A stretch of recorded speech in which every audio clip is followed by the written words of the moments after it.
Dalam beberapa video, Elia Miron menyatakan bahwa Yesus pelihara hari Sabat karena Yesus itu orang Yahudi. Sekarang pertanyaannya adalah, apakah Yesus hanyalah Tuhan orang Yahudi saja?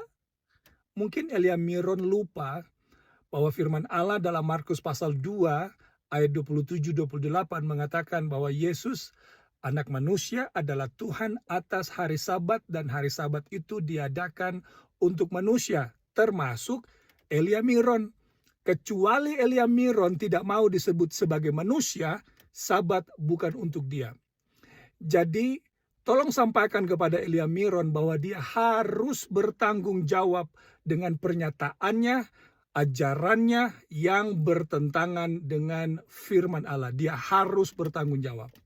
Tentulah benar apa yang dikatakan Bapak itu tentang adanya hari Sabat, bukan karena ajaran Yahudi. Tuhan Yesus mengkhususkan hari Sabat untuk dirinya, sesuai ayat Alkitab yang dikatakannya. Taklah manusia bisa buat sekalipun sesuai ajaran. Makanya jangan ikutin agama orang. Yang diikuti Tuhannya orang, bukan karena orangnya. Jadi ngerti yang dibahas mana salah dan mana tidak, mana kepala dan mana kaki. Tapi bukankah Elia Miron sudah luas wawasannya tentang Alkitab? Seharusnya kan dia paham betul tentang isi Alkitab, bukan malah menyesatkan orang dengan pemikirannya. Ya namanya manusia, mana ada yang sempurna. Silap gak apa-apa, tapi jangan sengaja bikin silap. Manusia kan memang ada lupanya.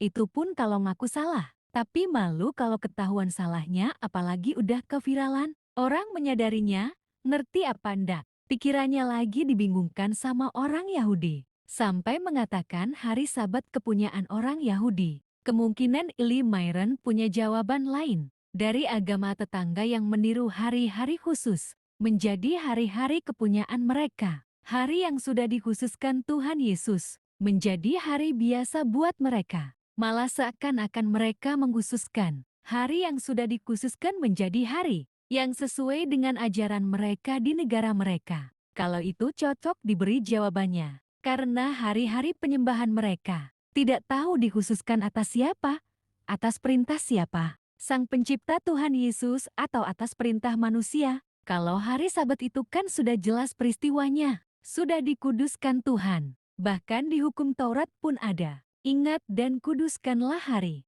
Jadi kalau perintah sudah ada yang berasal dari surga, dan sudah naik ke surga, kan gak mungkin Yesus ubah perintah lagi, secara langsung ataupun tidak, mengenai hari penyembahan untuk manusia kepada Tuhan yang sudah di surga dan yang sudah naik ke surga. Kemudian memberi ajaran baru kepada manusia untuk menciptakan perbedaan surga lainnya yang diajarkan ajaran lainnya. Pengajaran orang Yahudi itu bukan menguduskan hari Sabat. Justru mereka tidak peduli dengan hari khusus. Mereka malah berjualan bahkan sampai di tempat ibadah. Sampai Tuhan Yesus sendiri campur tangan, marah, mencampakkan jualan mereka, dan mengusir mereka dari tempat ibadah. Sampai sekarang, apa ada orang yang berani coba berjualan di tempat ibadah? Sekalipun ibadah orang atau bahkan orang itu sendiri? Tidak ada, bukan? Bahkan mereka sendiri justru malah mengikuti cara-cara tersebut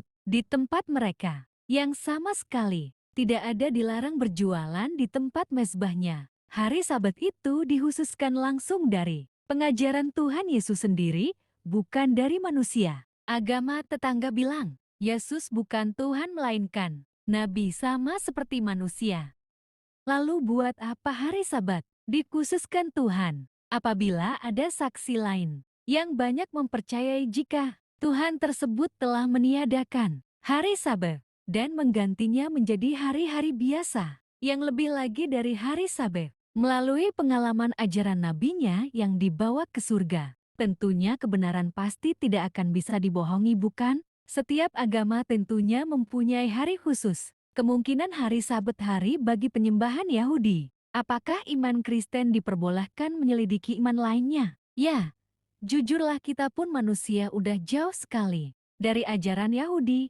Apapun itu, apalagi agama yang udah masa lalu, itu sebenarnya tidak dipermasalahkan soal pemikiran manusia. Jadi bikin banyak pertentangan dari jemaatnya sendiri. Jati agama Kristen yang malu sering menimbulkan kontroversial antar sesama iman soal agama pula. Munculnya agama Kristen juga timbul akibat perpecahan iman. Konyol kedengarannya, tapi itu fakta yang terjadi, bukan? Ajaran bersumber karena perbedaan pendapat, bukan berarti karena perpecahan umat. Yang paling umum dinilai agama lain, tentunya terkejut dan menimbulkan pertanyaan besar. Bahkan sering jadi bahan ejekan atau lelucon bagi agama tetangga yang tak paham-paham karena searah telah membuat sendiri ajarannya, membuat jalur surga kedua dan hari penyembahan yang berbeda. Ini yang menyebabkan ajaran-ajaran Kristen-Kristen yang lain berkembang. Akibat terpecah belah hingga ajaran terakhir muncul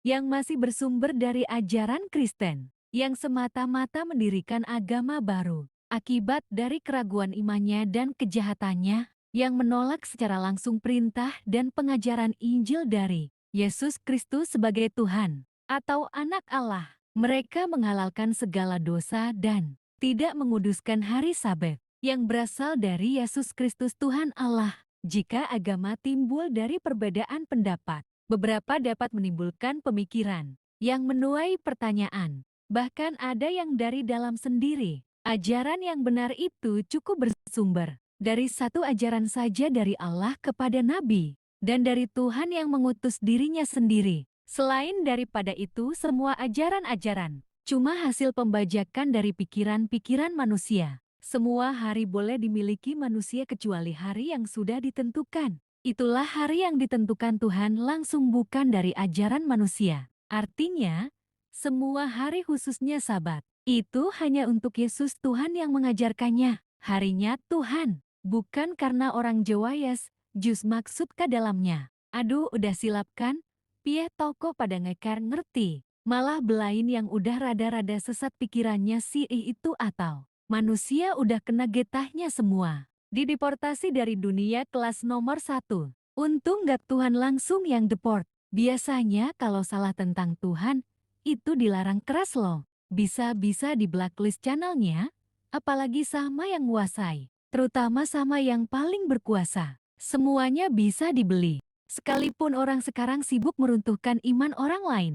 Makanya yang dibahas jangan dunia, biar tahu mana dunia mana surga. Jangan lihat manusia yang rada-rada tersesat. Udah cukup banyak, bukan karena agama saja yang dituntut, tapi tahulah. Begitulah nasib karena belum beruntung. Mencari nasib jati viral sekalian cuma cari hiburan atau cuan kecil yang kemungkinan bisa meledak. Terakhir setelah serius gampanglah dirasa mendalami Alkitab. Padahal sewajarnya kalau bertentangan dengan ajaran Tuhan. Orang bisa kena celaka loh, bahkan dengan sedikit ucapan. Ada orang yang bengis secara kasar menghujat, dan ada yang halus. Bagaimanapun mereka sama-sama harus menghadapi apa yang diucapkannya. Apalagi tentang Tuhan. Jadi kelihatan semuanya apa tujuan pikiran manusia tentang namanya Tuhan. Menegatifkan pemikirannya sendiri tentang Tuhan karena kejahatan dan keinginannya sendiri dalam kondisi apapun. Dalam beberapa video, Elia